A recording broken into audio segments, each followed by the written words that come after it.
I had an earlier video where I talked about the Convention of States and why I thought it was fraught with peril.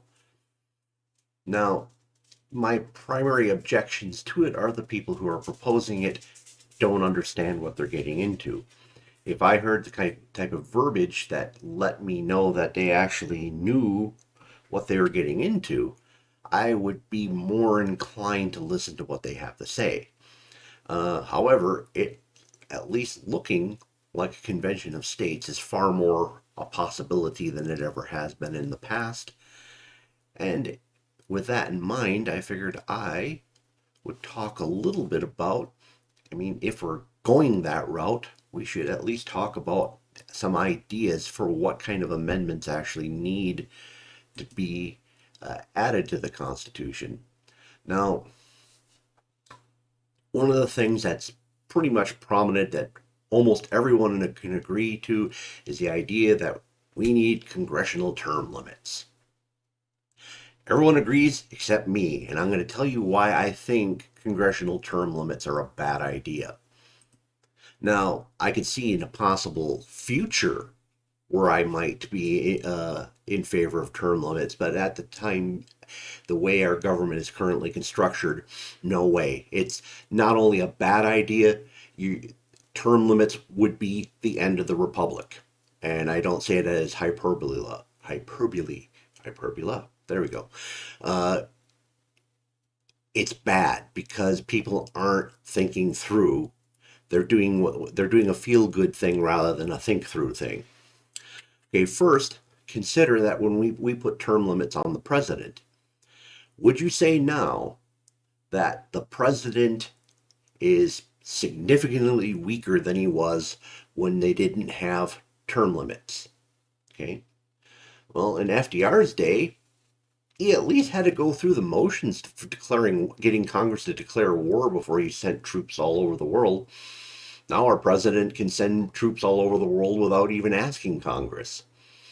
Uh, Executive orders seem to have become more powerful rather than less. The president is essentially trying to use powers, and I'm not just talking about the current sitting one, this has been going on in increasing amounts over the years. So, term limiting the president has not weakened that position. Here, the problem gets even worse with Congress because the problem is power clearly does not reside in Congress right now. The power resides in different parts of the establishment, essentially congressional staffers, uh, bureaucrats in various agencies, and certain consultants and such that have access to Congress. Congress doesn't write laws. The staffers write the laws. The staffers, the bureaucrats, and the paid lobbyists are the ones who are writing the laws. Congress doesn't read the laws, they just pass them. Okay, you want something even more fun? This is something that one of the congressmen just basically kind of outed Congress on. Congress doesn't even vote on a lot of these laws. A lot of times, there is an empty room with only a handful of people there who are calling out proxy votes for the senators and reps. So the idea that you're going to reform things by limiting Congress when the power isn't existing there, you're actually just going to shift that power even more into those groups. We're at a point where only the Congress people who've been there the longest understand the system enough to actually manipulate it. Now, at the moment, they don't necessarily manipulate it to our favor, but at least they can manipulate it. If you term limit our senators and reps, they're going to have no power over this system at all. By about the time they figure out how to control things, they're going to be out the door. And the only way they're going to be able to influence things is to come back as lobbyists, and that assumes that they had good intents in the first place. So I'm absolutely against term limits under the current system. We actually need senior Congress people who are capable of understanding and running the system. We need to put the fire to their butts so they actually follow through and do the things they're supposed to do. All right. And I'm just going to talk about a couple. I'm going to make probably a series of uh, short videos based on this.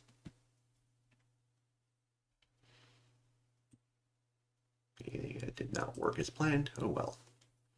All right. So here's a general concept. Now, I'm not pretending this is proper legalese or anything else like that. I was trying to get a general idea across. The words need to be played with, but here's the general idea.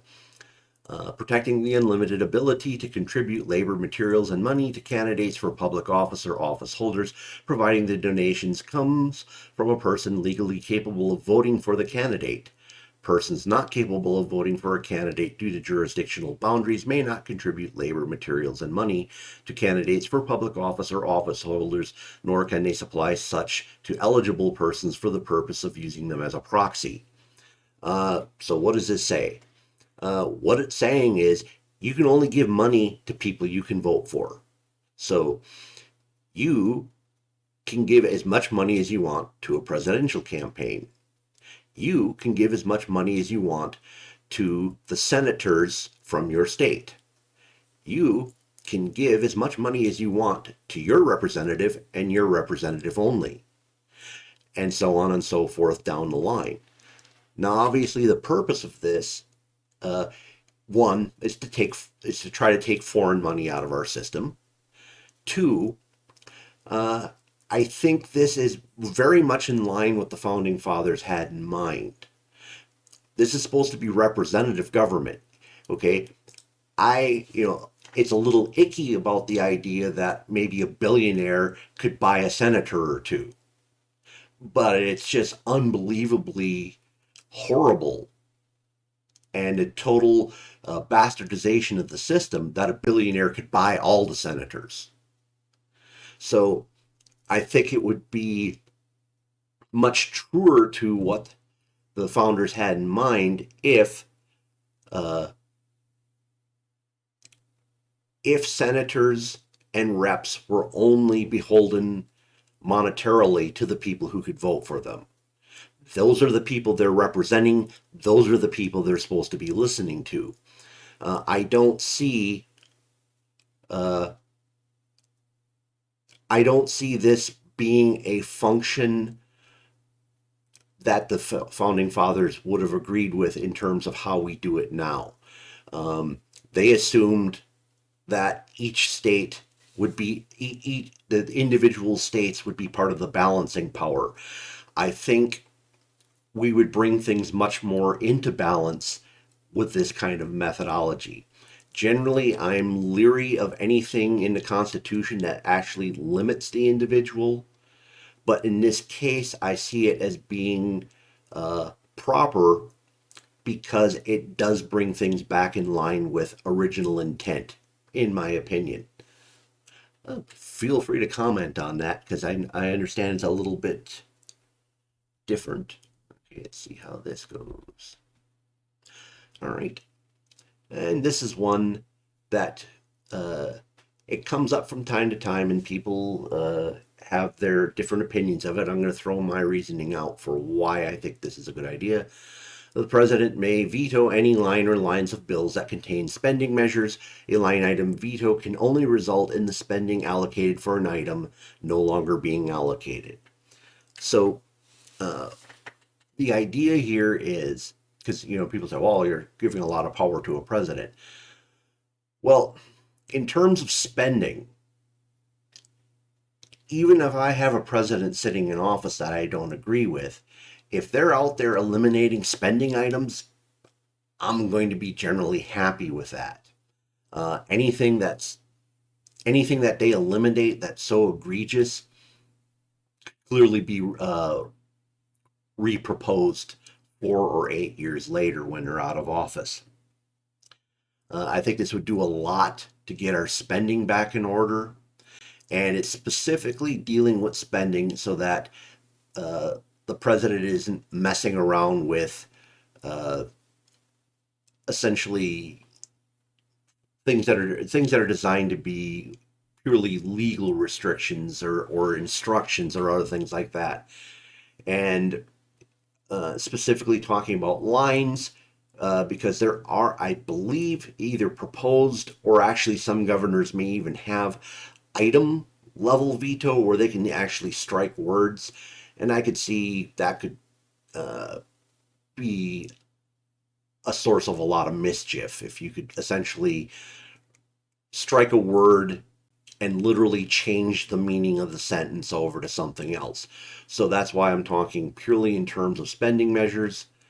And that, so the second line, or the line talking about the allocated item no longer being allocated, is the idea that you aren't just somehow twisting the verbiage where the money ends up someplace else, or whatever. It's just so that if they said, okay, 10 billion is going to this from Congress, and the president says that's not really something we need and strike it, it means 10 billion is just not spent on anything.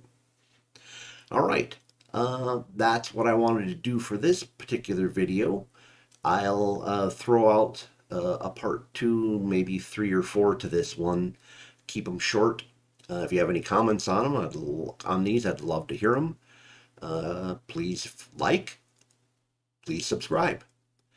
Thank you for spending time with me this evening. Hope to see you in a future video.